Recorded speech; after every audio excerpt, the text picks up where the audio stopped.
Hi అండి, అందరికీ నమస్తే. ఈరోజైతే మా రాయలసీమ స్పెషల్ ఆలు మసాలా కర్రీ చేసానండి. చాలా బాగా వచ్చింది. ఈ ఆలు మసాలా కర్రీ అనేది రాయలసీమ స్పెషల్ అనమాట. రైస్కి, రోటీకి, రాగి సంగటికి, పొరోటాకి అన్నిటికీ చాలా బాగుంటుంది. టేస్టీగా ఉంటుందండి. మనం మటన్ తిన్న ఫీలింగ్ వస్తుందన్నమాట మసాలా ఇది. ఎలా చేయాలో చూద్దాము. ముందైతే ఆలూస్ అయితే తీసేసుకున్నాను. బాగా ఉడకబెట్టుకుంటున్నాను. చూస్తున్నారు కదండి, బాగా సగం పైగా ఉడకాలండి ఇది. తర్వాత మనం తీసి పక్కకు పెట్టేసుకుందాము. ఈలోపు మనం మసాలాకి ఏం కావాలో చూద్దాం.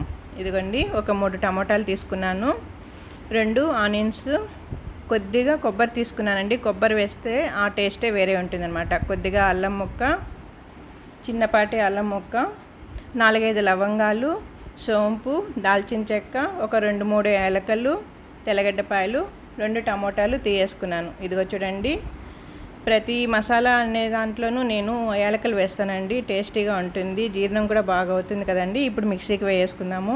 కొబ్బరి తొందరగా మెదగదు కాబట్టి నేను ఒక టమోటా వేసుకొని తర్వాత ముందు కొబ్బరి వేసుకుంటున్నాను. ఫస్ట్ కొబ్బరి వేస్తే కానీ బాగా మెదుగుతుంది కదండి, మెత్తగా అవుతుంది పేస్ట్ అయితే. చూడండి, అన్నీ వేసుకున్నాం కదా. ఇప్పుడు ఇది గ్రైండ్ చేసుకుందాము. గ్రైండ్ అయిపోయింది, చూస్తున్నారు కదండి, మెత్తగా వచ్చింది కదా.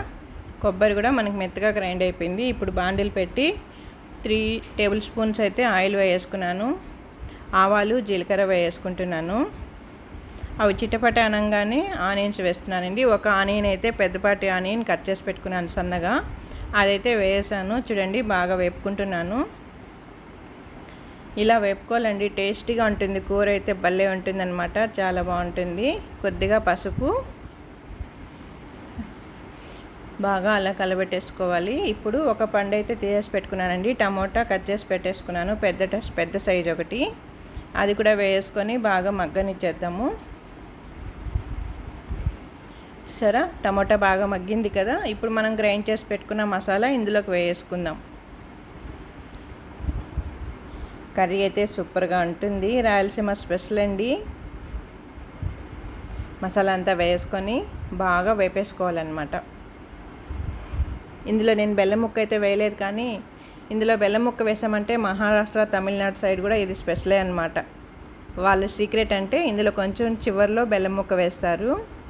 అది మనం బయట అక్కడ వెళ్ళినప్పుడు మనకి కొంచెం తీపి అనేది తగులుతుంది కదండి ఇలాంటి మసాలాలో, అదే అనమాట వాళ్ళ సీక్రెట్. కొంచెం బాగా మగ్గింది. ఇప్పుడు ప్లేట్ పెట్టేద్దాము ఒక 10 మినిట్స్. ఈలోపు మనం ఆలూస్ అయితే పొట్టోలు చేసుకుంటున్నాను, చూసారా. అవి పొట్టోల్చి రెడీగా పెట్టేసుకున్నాను. మసాలా కూడా వేగిపోయింది. ఇప్పుడు తగినంత వాటర్ అయితే వేసుకుందాం. ఇందులో ముందుగా అయితే పొడిలన్నీ వేసుకుందాం, పౌడర్స్ ఏమేమి కావాలి అనేది. ఫస్ట్ మిర్చి పౌడర్ వేస్తున్నానండి, 2 స్పూన్స్ మిర్చి పౌడరు, 2 స్పూన్స్ ధనియా పౌడర్ వేసి బాగా కలిపేసుకుందాము. ఇందులో సాల్ట్ కూడా తగినంత సాల్ట్ వేసుకోవాలండి. ఇప్పుడే అన్నీ వేసుకొని బాగా అలా వేపేసుకొని తగినంత వాటర్ వేసి ప్లేట్ పెట్టి ఒక 10 మినిట్స్ అలా బాయిల్ చేసామంటే కర్రీకి అయితే రెడీ అవుతూ వస్తుందన్నమాట.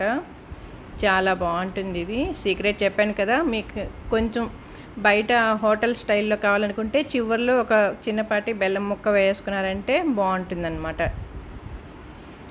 మసాలా టేస్ట్ వస్తూ అలా తీయగాను తగులుతూ ఉంటుంది. చూడండి, తగినంత వాటర్ అయితే వేసుకుంటున్నాను. వాటర్ వేసి ప్లేట్ పెట్టి ఒక 10 మినిట్స్ అలా పెట్టేద్దాము. ఈలోపు మనం ఆలూస్ని కట్ చేసుకుందాం ముక్కలు. బాగా అలా కలిపేసుకొని ప్లేట్ పెట్టి ఒక 10 మినిట్స్ అలా పెట్టేద్దాము. ఆలూస్ కట్ చేసుకొద్దాం. చూస్తున్నారు కదండి, చిన్నగా కట్ చేసుకుంటున్నాను ఆలూస్ అయితే నేను. ఇలా మరీ చిన్నవి కాదు, మరీ పెద్దవి కాదు, మీడియం సైజ్ అనమాట. చూసారు కదా, అన్నీ కట్ చేసుకున్నాను. ఇప్పుడు మనం ఇవి కూరలోకి వేద్దాం. చూసారా, బాగా బాయిల్ అవుతుంది కదండి మసాలా కర్రీ. చాలా బాగుంటుంది ఇలా చేశారంటే కానీ.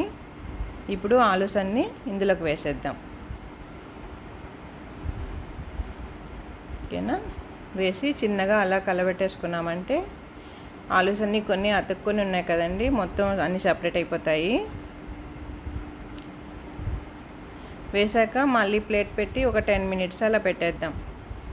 కొంచెం చిక్కబడుతుంది. ఇదిగో చూడండి, ఆయిల్ అంతా కూడా పైన తేలిపోయింది కదా. మనకి ఆలు మసాలా కర్రీ అనేది రెడీ అయిపోతుంది. ఇంకెంత ఒక 5 మినిట్స్ ఉంటే చాలన్నమాట. ఇది రైస్కి, రోటీకి, ముఖ్యంగా పూరీ పరోటాకి అయితే ఇంకా సూపర్గా ఉంటుంది. మనం మటన్ తిన్నంత ఫీలింగ్ వస్తుందన్నమాట. ఇప్పుడు కొత్తిమీర, కరివేపాకు వేసుకుంటున్నాను చివరిగా అన్నమాట. ఇది మీకు అందుబాటులో ఉంటే కానీ కస్తూరి మేతి ఆకు కూడా వేసుకోవచ్చు. నాకు అయిపోయింది, తెచ్చుకోవాలి. కస్తూరి మేతి ఆకు వేసినా కూడా చాలా బాగుంటుందండి, టేస్టీగా ఉంటుంది. చూస్తున్నారు కదండి, మనకి కర్రీ అయితే రెడీ అయిపోయింది. ఇంకా స్టవ్ కట్టేసుకోవడమే అన్నమాట, ఆలస్యం. రైస్లోకి సర్వ్ చేసుకొని తినేయడమే, ఇంకా సూపర్గా ఉంటుంది. ఈ వీడియో కానీ మీకు నచ్చినట్లయితే నా ఛానల్ సబ్స్క్రైబ్ చేసుకొని లైక్ ఇవ్వండి. చాలా అంటే చాలా బాగా వచ్చింది. స్మెల్ అయితే అద్దరిపోతుంది. మనం కొబ్బరి వేసాం కదండి, ఆ కొబ్బరి మసాలా అనేది ఇంకా స్మెల్ చాలా బాగా వస్తుంది. చూస్తున్నారు కదా, ఒక 1 మినిట్ అలా స్టవ్ కట్టేసి పెట్టేసుకునేందుకు బాగా కుదురుకునింది కూర. చాలా బాగుంటుంది.